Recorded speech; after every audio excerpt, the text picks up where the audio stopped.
In this lecture, we'll be focusing on the concept of motivation. And motivation is a concept that can be defined as a process that guides and maintains good oriented behaviors. That said, motivation would ultimately cause us to act, whether it is grabbing a sandwich to alleviate hunger or read a particular book to gain knowledge in a specific area. There are three major components of motivation, and the first one includes activation, and this would be decision to initiate a particular behavior. For example, to work late in order to finish a project. Persistence. This involves the continued effort towards a goal, even though there may be obstacles in the way. An example may be to take on one project in order to develop more or broaden one's skill set. Intensity, another component of motivation, and this would be the concentration and vigor that goes into pursuing a goal. For example, one employee may just do enough to get by, while another employee would do everything it takes to fulfill his job duties, which may include taking on difficult or unpopular tasks. So some employees live for that intensity. They are motivated by the intensity because they want to see results. They're motivated by results. And there are other aspects of motivation. There's intrinsic and there's extrinsic motivation. And extrinsic motivation involves motivation that arises outside of an individual and would very often involve rewards such as money, recognition, praise, and a pat on the back or even a trophy. However, um, intrinsic motivation involves motivation that arises from within an individual. And an example would be applying for a promotion just for the personal gratification of getting ahead. So this would include um, the the twin concept of intrinsic and extrinsic motivation. And there's a classic theory of motivation, and uh, this theory holds that money is the sole motivator for workers. And due to this idea, many employers have linked pay to performance. In many cases, there has been varying success. As we all know, money is not the only motivator. There are elements like working conditions, working relationships, the job itself, the supervisor, and the company, etc., are all motivators or demotivators to employees. And when you think about the modern employee, uh, money is just a small factor when it comes to their satisfaction because some employees um, get a a high rate of pay, but yet there's this intrinsic dissatisfaction, and it may be um, maybe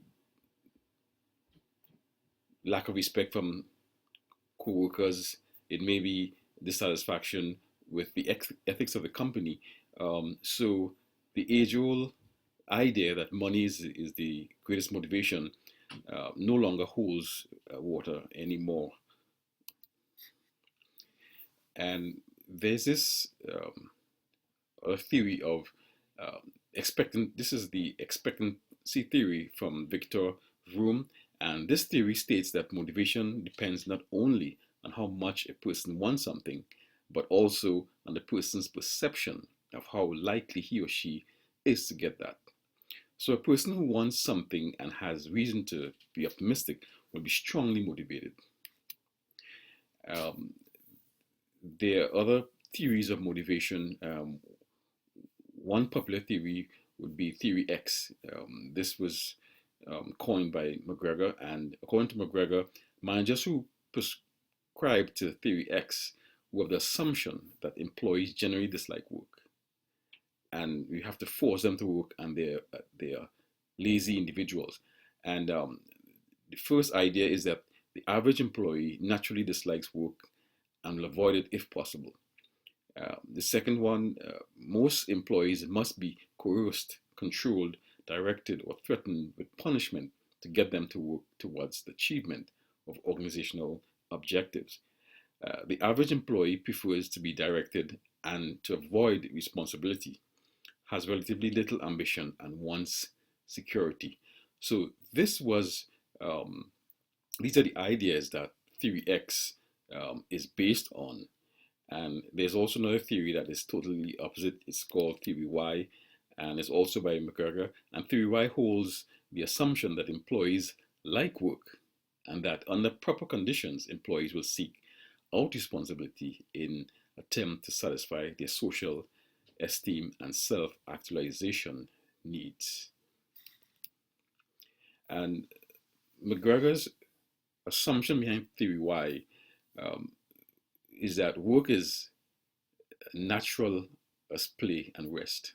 People exercise self direction if they're committed to objectives. They are not lazy per se. And also, commitment to objectives is a function of the rewards associated with their achievement. People learn to accept and seek responsibility. Creativity, ingenuity, and imagination are widely distributed among the population. People are capable of using these abilities to solve an organization's problems. People have potential. And I think about Apple and the culture that pervades in the Apple Corporation. Employees are given time, given ideas and resources to come up with various products. And these products uh, are so exciting to these employees that they immerse themselves in it. They work night and day to produce these products. They're happy to be part of that project. Thus, Apple embodies the concept of Theory Y, and many other companies, especially in this 21st century era, where there are so many rules and regulations in terms of human resources and even um, federal and state laws that protect the employee, um, employees are motivated with the right factors.